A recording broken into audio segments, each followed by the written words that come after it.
Kasus demam berdarah bulan Agustus hingga September sebanyak 67 kasus.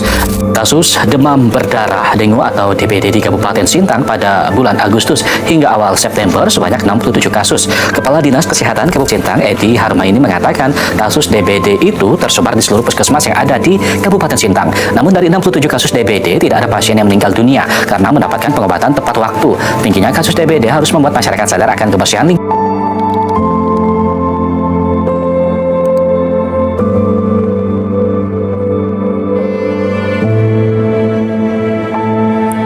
Di Sintang, kasus DBD atau demam berdarah Dengue masih sering terjadi. Banyak yang tidak menyangka bahwa penyakit yang disebabkan oleh gigitan nyamuk yang kecil ini bisa membawa dampak yang sangat besar. Beberapa remaja di Sintang pernah harus dirawat dikarenakan penyakit DBD ini. Ada yang sampai kehilangan banyak tenaganya, bahkan sampai harus dirawat berhari-hari di rumah sakit. Rasanya lemah, pusing, bahkan tubuh seolah-olah tidak berdaya. Awalnya hanya demam biasa, tapi tiba-tiba suhu tubuh makin naik, muncul bintik-bintik merah, bahkan tubuh terasa sakit semua. Terkadang ketika demam turun, justru disitulah fase paling berbahaya dimulai. Di fase ini, tubuh kehilangan banyak cairan.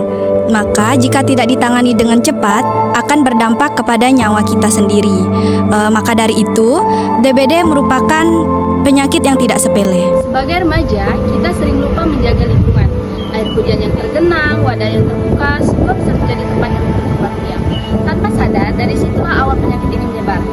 Kita bisa mencegahnya dengan hal-hal sederhana, menguras, menutup, dan mendaur ulang barang bekas. Menjaga kebersihan bukan untuk diri sendiri, tapi juga untuk orang yang kita sayangi. Ingat, jangan tunggu sampai DBD merenggut seseorang yang kita kenal, baru kita sadar betapa pentingnya mencegah.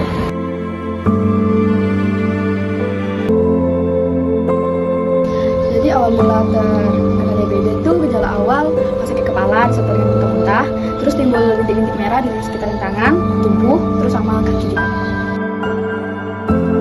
Hal yang paling berat yang saya rasakan yaitu rasa sakitnya, rasa sakit yang luar biasa, terutama di bagian kepala, terus tidak ada nafsu makan juga. Kalau untuk hal yang terkesan, tidak ada sama sekali. Sangat banyak juga, terutama menjaga lingkungan sekitar, contohnya yang pasti sih jaga lingkungan biar tidak jadi tempat atau bersama nyamuk, terus jaga pola makan juga. Pesan saya tetap jaga lingkungan, lakukan bersih dan terhindar dari sarang nyamuk, terus jaga juga pola makan.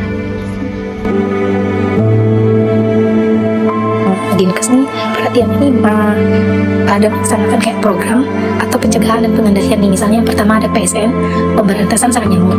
Nah yang kedua 3M+. 3M+ nih seperti menguras, menutup, dan memanfaatkan kembali barang-barang bekas. Nah terus yang program yang kedua melibatkan masyarakat dan lintas sektor misalnya kayak camat, kepala desa atau lurah, kepala sekolah.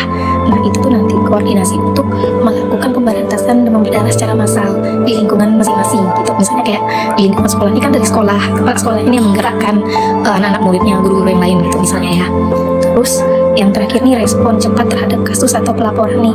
Misalnya dalam satu wilayah nih ada yang kena DBD, misalnya di daerah Kampung Ladang ini kan wilayahnya Puskesmas Tanjung Puri.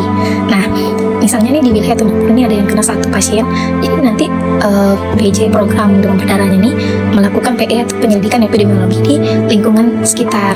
Keduanya tuh setelah melakukan PE mereka melakukan menaburkan abate biasanya.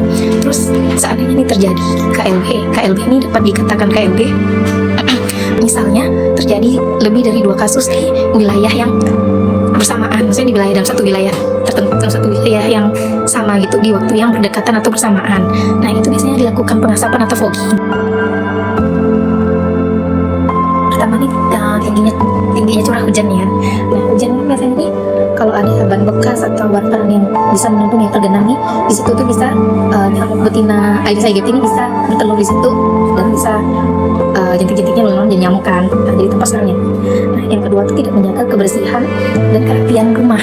Misalnya nih di rumahnya nih ada ini baju bergantung. Nah barang-barang bekas banyak di rumah, pakaian kotor atau barang-barang kotor gitu. Karena nyamuk, kelompok nyamuk betina nih, nyamuk Aedes aegypti yang betina nih, dia ini senang di tempat yang gelap dan lembab kayak di sela-sela baju yang digantung. Nah, terus yang ketiga tuh, sebelum ini pernah terinfeksi DBD, karena seseorang yang sudah terinfeksi DBD ini bakalan 4 kali terinfeksi demam dengue juga. Karena ini imun tubuhnya ini sudah rentan gitu, kekebalan tubuhnya ini sudah turun, jadi itu lebih mudah terinfeksi kembali. Nah, terus yang ketiga nih, mobilitas penduduk, misalnya tinggal di tempat yang padat penduduk nih, rumahnya berdempet-dempetan gitu kan, karena biasanya tuh di situ tuh barang bekas atau sampah-sampah tuh mudah banyak gitu. Nah, kalau di barang bekas nih kan biasa genangan air, nah di situ kan nyamuk nih suka bertelur gitu di situ kan. Jawabannya ada di nomor 1 tadi, PSN, pemberantasan sarang nyamuk. Yang kedua 3M+, 3M+ tadi. Nah, itu tuh melalui masyarakat, melalui puskesmas biasanya. Nanti dari puskesmas ini mengimbau ke masyarakat lagi seperti itu. Pesan saya tuh cukup jaga kebersihan lingkungan aja nih, lingkungan sekitar tempat tinggal, lingkungan masyarakat, seperti jangan buang sampah sembarangan, barang bekas tuh dibuang lah ya. Terus kalau misalnya tidur jangan lupa pakai kelambu dan pakai lotion anti nyamuk gitu ya sih. Pada tahun 2024, tercatat 110 kasus DBD di Kabupaten Sintang. Terdiri dari 48 laki-laki dan 62 perempuan. Kasus terbanyak terjadi pada kelompok usia 15-44 tahun dan terdapat 2 orang meninggal pada tahun 2024. Pada tahun 2025, tercatat 100 kasus DBD di Kabupaten Sintang. Kasus terbanyak terjadi pada kelompok usia 10-14 tahun dengan 27 kasus. Jumlah penderita terdiri dari 51 laki-laki dan 49 perempuan. Tidak ada kasus meninggal dunia yang dilaporkan pada tahun 2025.